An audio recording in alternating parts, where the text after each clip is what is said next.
দাজ্জালের the new world order চেনার মানে শাসন ব্যবস্থা চেনার উপায় কি, আমি কয়েকটা টপিকস দিব আপনাদেরকে। এক নম্বর হলো, সেখানে ভোটাধিকার প্রয়োগ হবে না, সংস্কারের নামে সেখানে একটা আলাদা ধরনের মানে শাসন ব্যবস্থা পরিচালিত হবে, এবং সেটা হবে হলো সাময়িক শাসন, অর্থাৎ সামরিক সেনাবাহিনী কর্তৃক পরিচালিত শাসনের মতো একটা শাসন। দুই নাম্বার, এখানে হলো এমনভাবে মিডিয়াতে এবং জনগণের সামনে হাইলাইট করা হবে যে এইখানে দুর্নীতি, বিগত সরকারগুলো সবাই দুর্নীতি করেছে এবং এই দুর্নীতির ফলে তোমাদের অনেক বড় ক্ষতি হয়েছে, দেখো আমরা তোমাদের জন্য ভালো কিছু করব, এই ধরনের আশ্বাস দেওয়া হবে। তিন নাম্বার হলো কিছু কিছু ভালো কাজ করবে যেটা লোক দেখানো মাত্র, যেটার দ্বারা জনগণ কখনোই উপকৃত হবে না। এই যে এই বিষয়গুলো আপনারা দেখবেন। চার নম্বর বিষয় হলো, সেখানে কখনো ভোটাধিকার হবে না, ভোট হবে না, এবং ভোট অনেক দূরে থাকবে, জনগণের কোনো মতামত থাকবে না, হ্যাঁ, এবং জনগণ সেটাকে গ্রহণ করবে, এবং কিছু কিছু জনগণের ক্ষমতা থাকবে না যে এটাকে প্রোটেস্ট করার, অর্থাৎ এর বিরোধিতা করার, ঠিক আছে।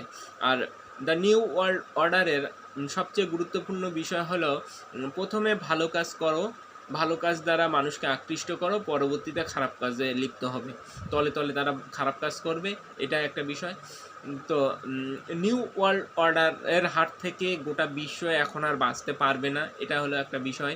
কারণ এখন শেষ যাবো না, এখন আর কিছুদিনের পরেই শুরু হবে থার্ড ওয়ার্ল্ড ওয়ার, তৃতীয় বিশ্বযুদ্ধ, এবং সেই সাথে এই উপমহাদেশে যে কোনো সময় ঘটে যেতে পারে, কোনো গাজওয়ায়ে হিন্দ যুদ্ধটা হতে পারে।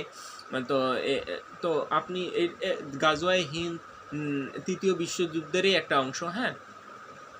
তো এই দাজ্জালের যে এই যে বাহিনীগুলো তৈরি হয়েছে, এবং এদেরকে আপনারা কখনোই আর সাধারণ জনগণের প্রোটেস্ট করার মতো কোনো ক্ষমতা থাকবে না।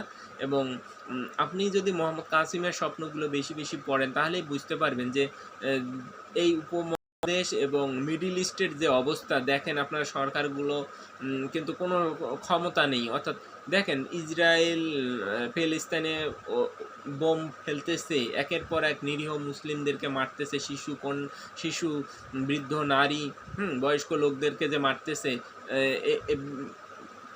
গোটা জাতিসংঘ, অন্যান্য বিশ্বের যে দেশগুলো আছে সবাই চুপ করে বসে আছে, হ্যাঁ।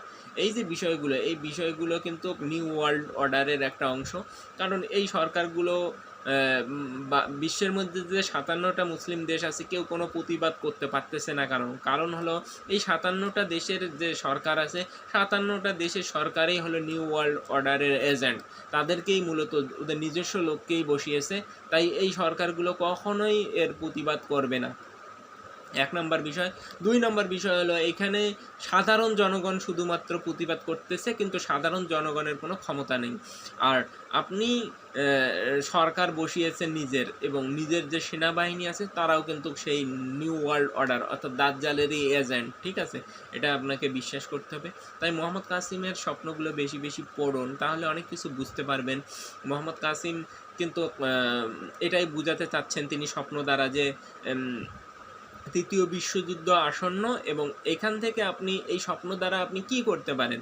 এই স্বপ্ন দ্বারা আপনার এই মুহূর্তে করণীয় হলো আপনি নিজেকে সেভ করা, এবং আপনার সমাজ এবং পরিবার, আশেপাশে যারা আছে তাদেরকে সচেতন করা, এবং আপনি চাইলেও কিন্তু এটা রদ করতে পারবেন না, কারণ এটা আপনার ঘাড়ে বসে গেছে, হ্যাঁ, এই বিষয়টা।